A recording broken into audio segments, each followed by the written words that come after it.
big issues that keep coming up in this conference, energy and innovation. And so this next panel actually brings the two of them together, trying to answer, among the many questions that we'll try to answer, the panelists will the fall in oil prices curb energy innovation?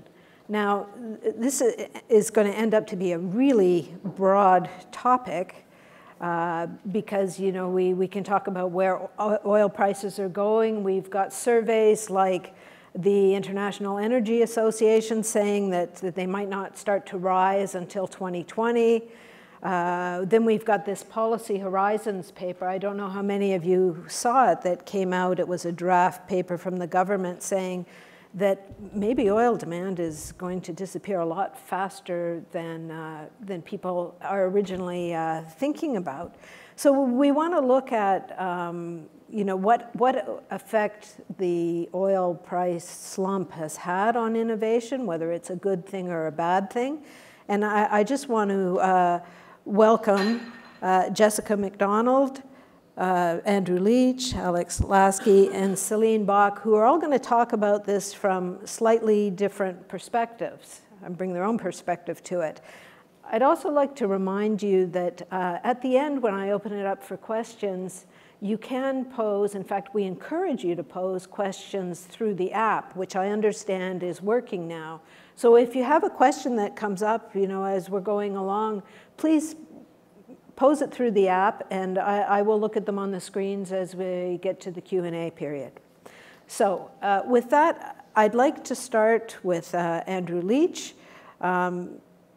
And I know you have your own particular take on the oil industry, but it's going to be in the context of are the oil prices actually affecting innovation?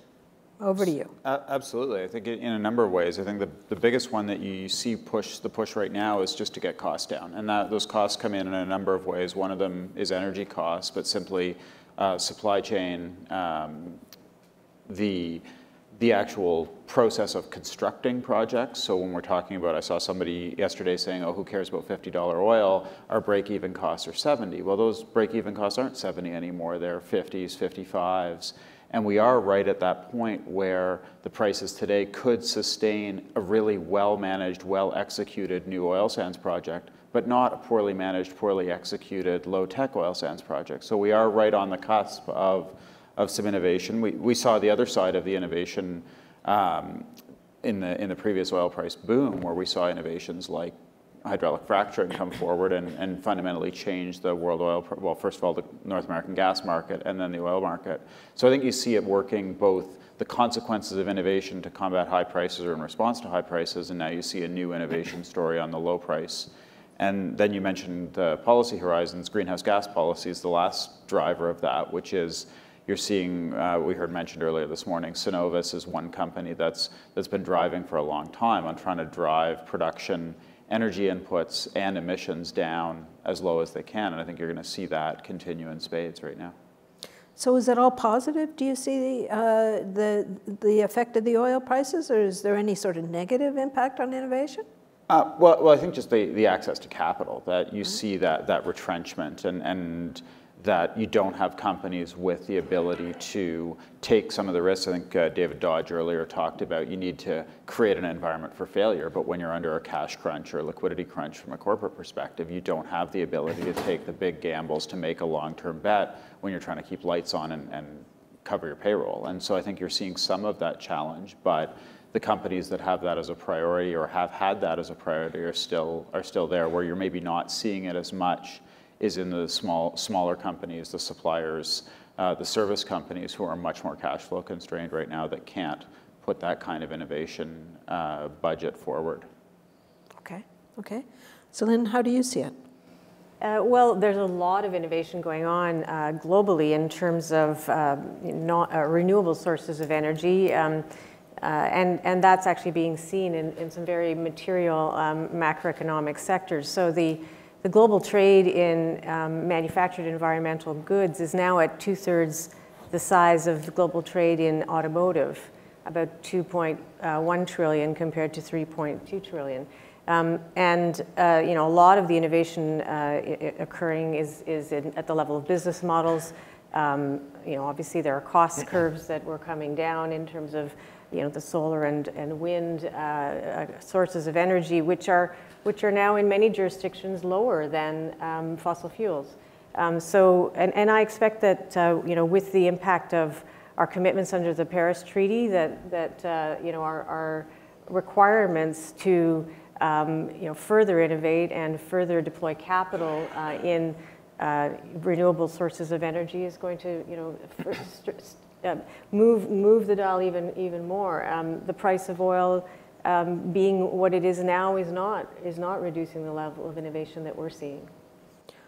I just want to follow up on that. So, because why is that? The sort of immediate response off the top of people's heads is, if oil is so cheap to use, then why bother innovating at all? Why bother replacing it? So how is it that the price is not actually having an impact? Well, the price of renewable energy is now lower than the lowest cost source of non-renewable energy for electricity, which is coal.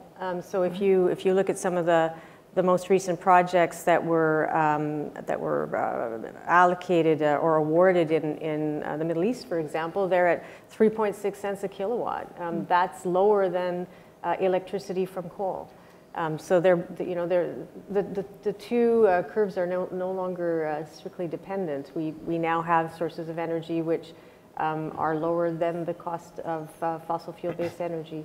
And in Canada, we've got innovation happening sort of in earlier stages with, about 800 firms that are investing the equivalent of our aerospace industry's annual investments, $1.2 billion in R&D in a variety of fields, whether that's energy efficiency or renewable energy or bio-based energy sources, or transportation, you name it. There's a lot of innovation happening. Okay, I'm going to come back to you on that, but I'll ask Alex first. In some ways it's an impossible question to answer because we don't have an alternative universe in which oil prices are rising. It's hard to be a student of economics and not think that it's at least in some way curbing energy innovation. But in spite of that, and my focus is on the electricity sector, where the prices are not really that correlated to oil prices. But if you look at oil prices specifically, and you think about the sector that ought to be benefiting the most from low oil prices, and that is the big automakers, I think in spite of low prices for oil, the trends outside of oil and fuel have actually sort of overcome any deleterious effect of low oil prices, and innovation is coming in droves. And you have, I think, in part because of increasing urbanization, in part because of access to the internet and digitization of our economy. You have a company that didn't exist 7 years ago in Uber that is more valuable from a market cap perspective than any of the auto companies. Saudi Arabia just invested $3.5 billion. Money made in oil and investing it in a company that has been pretty clear that its ambition is to take advantage of other trends, autonomous vehicles, eventually electric vehicles, connected vehicles, to remake our transportation sector. And I think in terms of innovation in transportation, we haven't seen anything like it in many, many years. In spite of the fact that gasoline prices have fallen by more than half, we see car ownership declining because people are relying on shared automobiles, these kinds of services as a way of getting around. So there's tremendous innovation, and there's also opportunity for tremendously more innovation among the incumbent players too. You see the automakers getting into this business by investing in these companies. But I think on the electricity sector, and I'm sure Jessica will talk about this because what they're doing in British Columbia is sort of on the leading edge from my perspective. But here in Canada, only 28% of Canadians say that electricity prices are affordable. And so, in spite of low oil prices, people feel the burden increasingly of electric prices. And that's because there's huge needs to invest in infrastructure. And we can get more of it during the panel. But I think there's innovation is alive and well, and there's tremendous opportunities for it. Okay. Well, you've done a very nice introduction to Jessica. So what is it that BC Hydro is doing that he's talking about? Well, thanks. Yeah, and I probably look at this question just a little bit differently, but more like Alex. A few contextual comments about BC Hydro. We serve most British Columbians. We have about 4 million customers that we serve. We're 98% renewable and clean in terms of the electricity that we generate and then transmit and distribute to our customers. So 98% of our system is renewable and clean, and that's roughly 3/4 of it are large hydroelectric, but 25% integration of other renewables like solar and wind and biomass, et cetera. We have the 3rd lowest rates in North America, actually, and we have a highly reliable system. Our Metro Vancouver has the highest reliability in all of Canada. So we have really great outcomes from our system. But our reality is the same as most others in that our infrastructure is now aging. It's largely 50 years or so old and requires reinvestment in order for it to keep on giving us those kinds of outcomes. And then as well, we have to expand for a growing population. So to turn to the question here, will the fall in oil prices curb energy innovation? What it means for us to have a commodity price dip and not just oil, but it's also mining and of course gas. What it means for us is fluctuations in our load at a time when we need consistent revenues in order to be able to reinvest on the scale of 25 billion over the next 10 years in our infrastructure. And so it forces us to look way more creatively.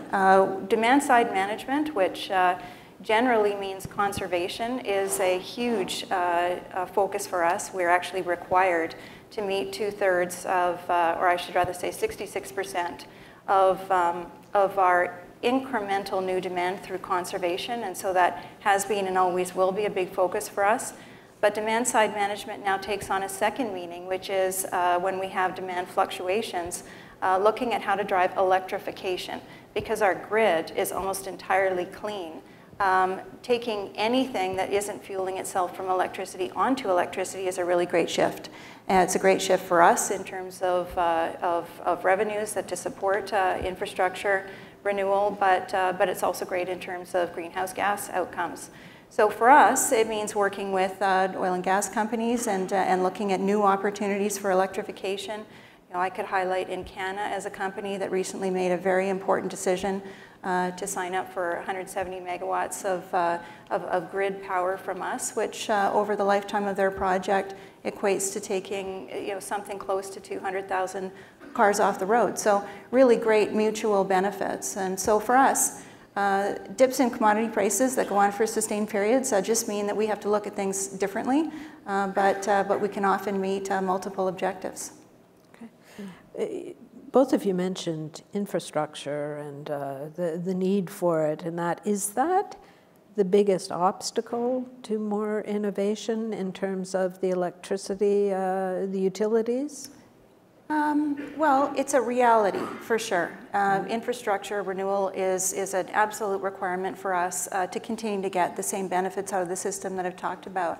But I think at the same time, it's also important to be looking at the technological advances, and this is where Alex will have a lot more to say, that help us ensure that we're being as efficient as possible and helping customers to understand how they can shape their electricity use that in turn lets us stretch the system farther and be smarter at where we put in our investments. When I talked about our investments for refurbishment, but we also expect 1 million more people to be living in British Columbia 20 years from now. That's like adding another Vancouver and another Surrey. So we need more electricity, and we need to be able to predict where it's going to be needed. So as you have the take-up of electric vehicles, for example, we need to be ahead of that to understand how to distribute the load accurately, and technological solutions like Alex's company provides are really key for us in terms of making sure that we invest wisely for the future, because the future is going to look very different than the past. You're nodding your head, Andrew. Oh, sorry, Alex, you want to get in here? And No, then we'll I was go just to going to Andrew. say that I think you asked, is the infrastructure investment the obstacle? I would say that the bigger obstacle, utilities know how to deploy capital and invest in infrastructure, and there's a lot to swallow in Canada. I think I read somewhere that it's $11 billion a year annually for the next 20 years at least that Canadian utilities will need to invest in infrastructure. But to me, the challenge, that's something that utilities have done historically very well since the time of Thomas Edison. The challenge, rather, is in the business model. That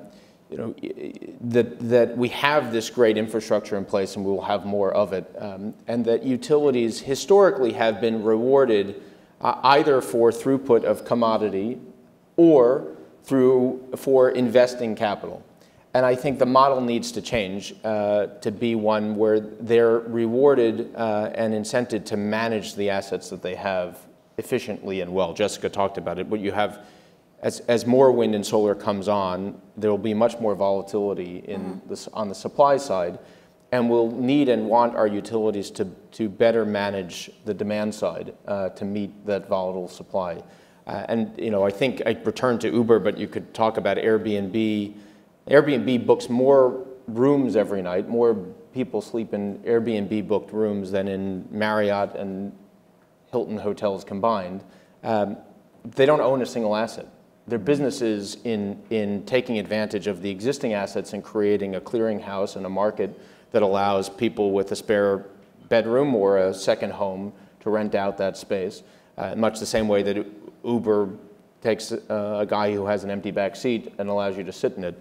And I think the utilities increasingly need to, and many of them are beginning to move into a world in which they're looking at their asset base. They have generation coming online in one part of their territory. They have increasing demand in another part of their territory. How do we send price signals? How do we communicate with customers so that customers can be a part of that solution to manage this very expensive and very necessary resource well? Are you suggesting something like an internal market within the utilities? Well, there are lots of, and we could discuss this and put everybody to sleep. Okay, make it short then. The market intricacies of this. It needn't be. I'll give you a specific example that should be a straightforward fix. Utilities, in most cases, are rewarded for investing capital. They earn a rate of return on investing capital, which precludes them or makes it difficult for them to invest in things that are not capital. So, most of the world is moving to cloud software. But utilities are focused on building bespoke on-premise software because they earn a rate of return on that software. They don't earn a rate of return on cloud software. As a consequence, you have utilities across the globe building their own versions of software. Don't work that well, and it's a tremendous waste of resources. But they do it because of this sort of perverted interest in capital. And so that's one fix that can be resolved. And if we're going to move the industry forward and move the relationship between the utility and its customers forward as we need to achieve these ambitions, that's one specific rule that can be changed. It's a rather boring rule, but it has profound implications. Okay. Andrew, you've been alternately nodding your head and sort of looking. I'm just wondering, are we talking about two parallel worlds here, or what do you see from what's been talked about here that's applicable to the oil and gas industry?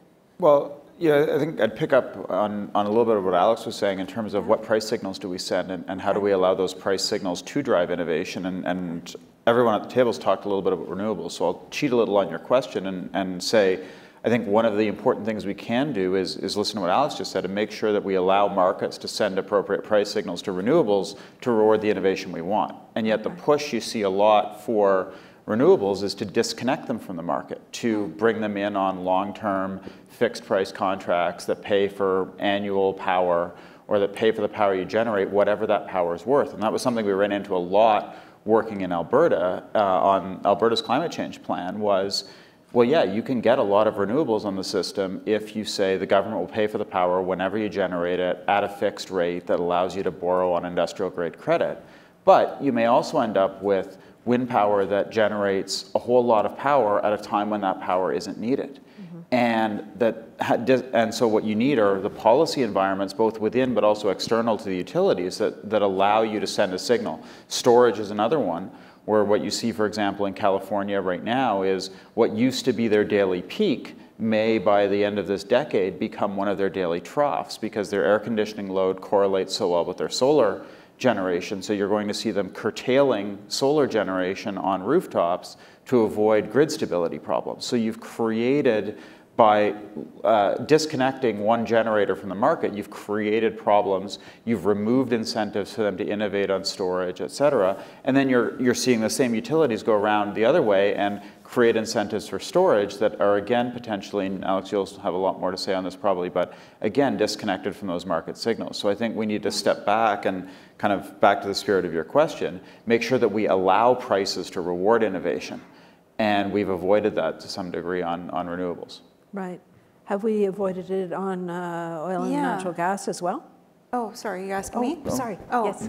I'm sorry. I thought you were, Go ahead. Okay, well, I was just going to pick up from this point, if you don't mind. I mean, I think we also have to recognize, though, that there's a world beyond, each of our borders, right? California does have a very interesting new trend, right, where they are maybe one might say in an oversupply situation from their renewables because they only have basically solar and wind to consider, neither of which has the necessary storage that you talked about, and so you end up with an oversupply situation, and they still haven't solved their problem for their peak periods.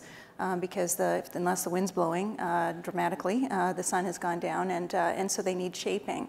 So the renewable picture, is one that we have to look at, considering our neighbors as well as considering the right mix. And we're very fortunate in BC. The vision that had been in place at the outset in terms of having large hydroelectric, which gives you natural storage and ability to draw the power as it's needed. We are electricity self-sufficient in BC. We don't need anyone else in order to supply electricity to everyone.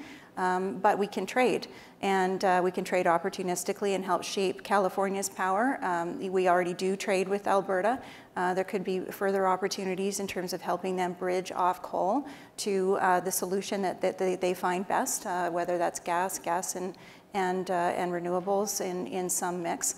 But we're next door and could actually change our trade mix so that we can help again in a bridging scenario with the flexibility that we have from our large hydro. So everybody is in a slightly different situation in terms of if we're talking about the electricity side of energy in terms of what their opportunities are, what they're working with now. But there's a larger picture that makes it all work in terms of shaping and trading and being able to complement each other. Okay. So more collaboration, more trade, more reaching outside the borders. Recognizing the broader solutions, focusing on your strength, and then recognizing where the broader solutions may lie. Okay. Okay, Celine, I wanted to ask you as well, if low energy prices aren't the big obstacle to innovation in clean energy, what is? Well, I'm just going to briefly just Go ahead. put something in context in regards to trade and energy. I think it's important for us to bear in mind that our exports of oil and gas are about $100 billion a year, and our exports of energy in Canada are about $2 billion. So that gives you a sense of the relative size of them, and also our exports of clean technology are about $14 billion a year, and not what they should be. They should be closer to 30. So in terms of innovation, I mean, what we see around the world is countries who've really decided that they're going to innovate around the manufactured environmental goods, the things that enable us to decarbonize the global energy system, and they're going to do that in a few ways. I mean, they have domestic policies which enable them to really attain scale. So China's done that, obviously. They have export and trade policies that enable them to connect innovation in domestic deployments to exporting and being globally competitive, and Korea is doing a really good doing that very, very well. Other countries like Germany have decided that, well, we're going to innovate in terms of new energy systems, but we're also going to, and Japan does this too, we're also going to connect that to our climate finance policy, so to the way we do international development. So for example, in Japan, if you're an expert in energy systems, you may be called upon to go to Africa and help set up regulatory frameworks for energy, standards for energy efficiency, et cetera. But then at a certain point, there'll be an RFP, and there'll be some requirements in the RFP, and gee, don't they look an awful lot like the leading Japanese solutions to the whatever it is that utility needs? And so, can you bring it down to Canada, though? Is our problem that we're not doing what all these other countries are doing? We don't do any of the above, ladies and gentlemen. Okay. Well, not quite, but we have had many policies to foster innovation. Sustainable Development Technology Canada has, for the last 15 years, made investments in, I think, 290 projects that were to do first technical demonstration projects, and so we've actually proven that the technology works. But the next step is to do commercial scale deployments, and those are often not commercially viable. They're not quite profitable. They don't quite make it with just the private sector, and so other countries, Germany, Korea, Japan, China, they've sort of figured out how to get through that commercial valley of death, not just the technical valley of death. And then they've connected that to their strategies for, their commitments under climate finance, their energy systems domestically. So it's a connect the dots kind of requirement for innovation in energy systems. Okay. It sounds like part of getting through the commercial valley of death involves government. Well, to the extent that you've built a plant to do, first in kind conversion of waste to ethanol or methanol, and it's commercial except for maybe 7%. Yes, it does make sense for government to take care of that, because then there'll be 10 instances of that plant, and some of them will be in Canada, and some of them will be in the rest of the world. Okay. And that's a part of the sort of risk taking that Mr. Dodd was speaking about earlier today. Right. Okay. I think you want to weigh in here. Well, I promised John Kay I'd say something controversial, so I'll use this opportunity to do that, which is, I think Celine's inadvertently highlighted the contradiction we have in this space. That you hear all the time how these new technologies and renewable sources are cost competitive, they're cheapest, they're the best alternatives we have, and yet on the other hand, they need a whole pile of government support. Right. And those two can't be simultaneously true. We can't have the fact that we have the cheapest energy. Now, yes, solar in its best application in a non-load, or when you don't need dispatchability, is cheap, but it's not cheap when you need dispatchable power. Storage. Some of these other sources, and when you combine all of these attributes that you need together, things do become much more expensive. And I think that's part of the, if you think of innovation, one of the innovations we may need to have is an innovation in our conversation where we're willing to say, yeah, this is just more expensive right now and it needs help. And it is a real barrier to government policy in this space. If you tell governments over and over, and we watch this happen in Alberta, tell a government over and over again, this is a cheap source of power, but we really need significant incentives over and above the market price. Governments see through that contradiction as well. Right. And so I think we need to have that honest conversation about where the barriers are, what is the product that we're actually offering to a consumer. It's not just power when the sun shines, but power when the consumer flips the light switch, or fuel that is available to drivers, or reliable biomass into an electricity facility. What does that whole product look like, and can we actually supply it in a competitive way? If we can't, what's the gap we're trying to bridge with government funding? Okay, so a more honest conversation about this. Jessica, you're nodding your head. Did you want to weigh in? I think that's a great, very astute comment, for sure. I do think, as Canadians, we're so fortunate, with respect to our quality of life, and electricity is a big part of that. that we don't, kind of get the experience that many of our recent immigrants are very familiar with. Very, very high costs of power, very unreliable power, and certainly not necessarily clean power. And so I think as Canadians, the truth is that while we our values support what we have, like we care about those things, and therefore, we have the systems that we do. There isn't a great degree of literacy about electricity. We expect to flip on the switch and we expect it to be on, and we expect the power to come on. And so to the extent to which you need to try to shape the conversation in order to create change and innovation, it can be a struggle because there isn't a great degree of just day-to-day understanding of what's behind the systems in each of the jurisdictions in Canada. Okay, thank you. Unless, do you want to weigh in on this? Because I have much to say, but I'm happy to get the questions. You're looking at the questions. Yeah. We can all see the questions up here. People are sort of thinking about them. Okay, well, why don't we move to that right away? So the first question is, how will climate change oil prices? There's a change. Yeah, sorry, every time I see climate, I want to put it together with change. But anyhow, I think, do you want to take a crack at that? Go ahead. I'll start and then hand over to okay, we don't have to, everybody doesn't have to answer every question, no. But go ahead. So, Canada made a commitment under the Paris Treaty to reduce our emissions by 30% from the 2005 level by 2030. That's not as aggressive as the U.S. The U.S.'s deadline is 2025. I would expect that this government that has really staked one of its major international policy initiatives in climate change may actually move towards a more aggressive target for us. 27% of our emissions in Canada come from the oil and gas industry, about 11% come from our electricity sector, and 23% come from transportation. And so, we can expect that our commitments to addressing climate change are going to affect all of those sectors.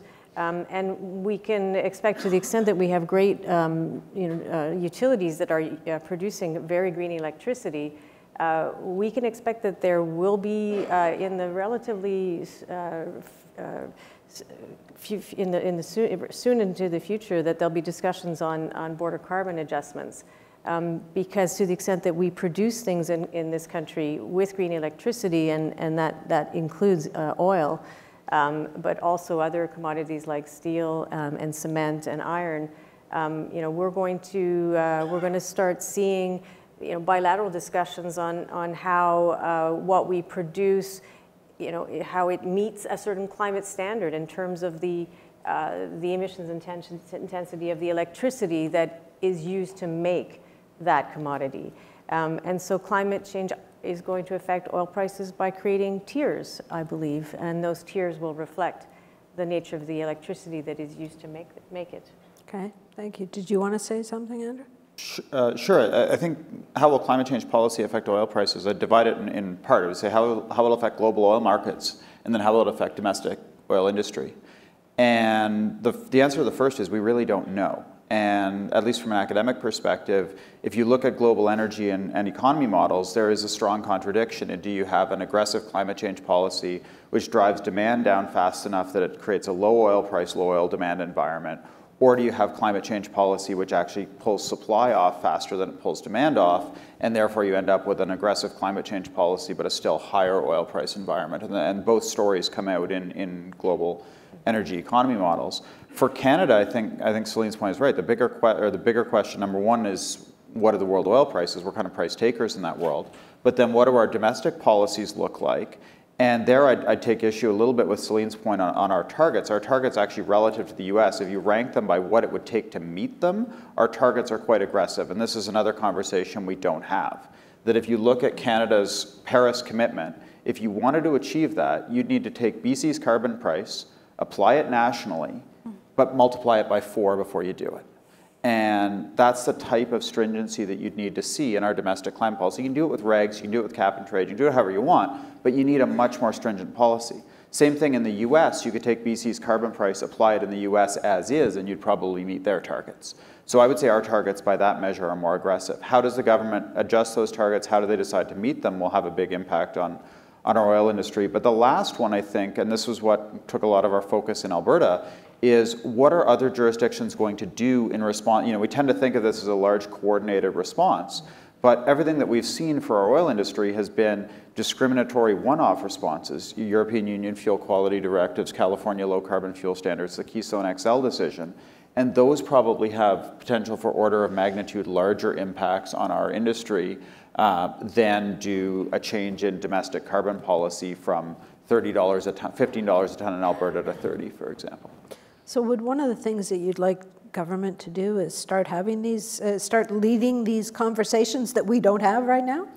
Yeah, I guess that's the theme of my comments coming out, and we have had that in the past. You know, I did a little bit of work in the past, the National Roundtable on Environment and Economy, that tried to have these conversations, and I think the first, you know, we'll call it green shoots or whatever that we're seeing from the new government is having those conversations. Right. But it means in some ways often reconciling these targets that you can't, if you're going to have that conversation, you can't have what we have had in Canada to date, which is a conversation over here about targets and then a conversation over here about policies, and never the two shall meet. Yeah. Now I think we have to bring the two together if we're going to be serious about it. Okay, okay. Well, they took our questions away, so we're forced. I know what the question was. I remember the question. I'm sure you remember the question? I was all ready for the question. Because I was thinking that Jessica and Alex, you'd both like to wait. Oh, they brought it back for us. Yeah. Okay. Yeah. So it should utilities support and invest the move to have customers get off the grid as opposed to mega project infrastructure to create energy? And Jessica, how about if you go first and then Alex weigh in? Yeah, I think we'll and then I'll take a question from the audience in case anybody has one. Sure. Okay. Oh, there it goes again. It just keeps walking away. Well, anyway, hold that thought. So should a utility invest in having customers get off the grid versus large mega project infrastructure to create energy? So, you know, I would like to sort of modify the question, because I think the answer to it is yes, but in two different ways. You know, BC Hydro has actually been legislatively required since 2008 to meet 66% of all incremental new demand through conservation, which is a long-winded way of saying, you know, 2/3 of what would have been needed needs to not be needed because we invested in conservation measures. I'm pretty sure, somebody could correct me, but I'm pretty sure that nobody in Canada or North America, for that matter, has that kind of a statutory requirement. I know Manitoba Hydro has just over the last year started talking about moving in that kind of a direction. So I think that's really important, and we invest significant dollars. We'll spend somewhere up to about $150 million over the next 3 years in these kinds of efforts, because the cheapest way of providing energy is to not need it in the first place. And so, you know, all of the projects that we invest in for that objective have really strong business cases mirrored against or compared against what it would cost us to generate new electricity supply. However, the part that I kind of want to modify in the question is, as opposed to mega project infrastructure to create energy, even though we are meeting and actually exceeding the legislative requirement that we have, we still need more electricity. I mean, I've just talked about the fact that just population growth alone will mean that, you know, another 1 million people living in BC, we still have to plan for additional energy in the system. And the way we look at it, you know, I've already mentioned we've got 25% of our system is intermittent electricity. We'd like to see more of that in the future. We've had quite a bit of discussion up to this point about the fact that you have to be able to shape your electricity so that it is there, it's reliable 100% of the time that you need it. And so, you know, we are currently investing in a very significant project, the Site C Dam. It's another major addition to our system that will, you know, has the best possible business case for how we will add to the system in terms of it adds to our renewable and clean. It's the lowest, save nuclear, it's the lowest greenhouse gas emissions of any alternative. It will help to keep prices low, and most importantly, it will add to the backbone so that we can continue to bring in intermittence and solve other jurisdictions' problems where they have that intermittent form of renewable electricity, and that's just secondary. It's not a primary consideration for us. So I think it's really important to continue with conservation. Alex will have a lot to say about how you can do that in a really smart way. But there's a reality here that Canadians have to understand is as you have a growing population, you also need more electricity. Right. Okay. Good reality. If I could, I mean, go ahead. The question is, should utilities support and invest to move to have customers get off the grid? Maybe by show of hands, how many people in the room have solar on their homes? A few. How many of you are off the grid? That is to say that you are disconnected from your utility and your grid. None. And I think there is the distributed solar folks, and I applaud the businesses that they've built, have done, Andrew talked about language before and the importance of precision in language. I think we've done a disservice to ourselves in our national and global conversation. Customers who are getting solar are not going off the grid. They're putting solar panels on their roofs to generate power when the sun is shining, but they're not off the grid. They're highly and heavily dependent, even more dependent than they were in the past on the grid. Now, not just to receive energy, but to export the excess energy that they're producing. And so I think we do ourselves and our discussion a disservice by thinking about this as that investment in core utility infrastructure and investment in distributed solar are at odds with one another. In fact, they are necessary complements. I think we ought to accelerate distributed energy resources, both on the supply side and on the demand side, but that should be done in concert with utilities. I think it's sort of intellectually lazy to just suggest that the utilities, as we know them, will disappear and everybody will be self-generating. It's sort of a very privileged argument because the cost of doing that is such that only the very wealthy will be able to afford to do that. And I don't think that in my country or in yours that we want a country in which the wealthy go off the grid and everybody else is stuck either with inordinately high electricity prices or unreliable electricity. We see this as a fundamental right that people should have access to. So as Jessica said, though, that doesn't mean, there's opportunities to significantly invest, and I think the standards in British Columbia are very high, but if you look to California, and I know all of us who don't live in California are loath to look to California as a model for anything, but just forgive me, for more than 30 years now, California has decoupled the utilities so that the utilities make profits not by selling more electricity, but rather by managing the grid effectively and actually investing in conservation and efficiency. And over that time period, per capita electricity demand in the US has grown by 50% from 7,000 kilowatt hours per household to 10,000 kilowatt hours per household on average. And in California, electricity demand has remained flat at 7,000 kilowatt hours. And that's because codes and standards from the state and municipal levels and the utilities have invested in helping customers manage their usage. And so in spite of very high per kilowatt hour electricity prices in California, higher than the rest of the US and far higher than anywhere in Canada, in spite of those high prices, Californians enjoy lowest total bill as a percentage of income than any state in the US. Wow. It's less than 1.25% of the average annual income. And that's because it's not, we should stop thinking about the commodity price, but thinking about the total service price. Okay, that's a surprise. I will think about California now. That's a surprise, huh?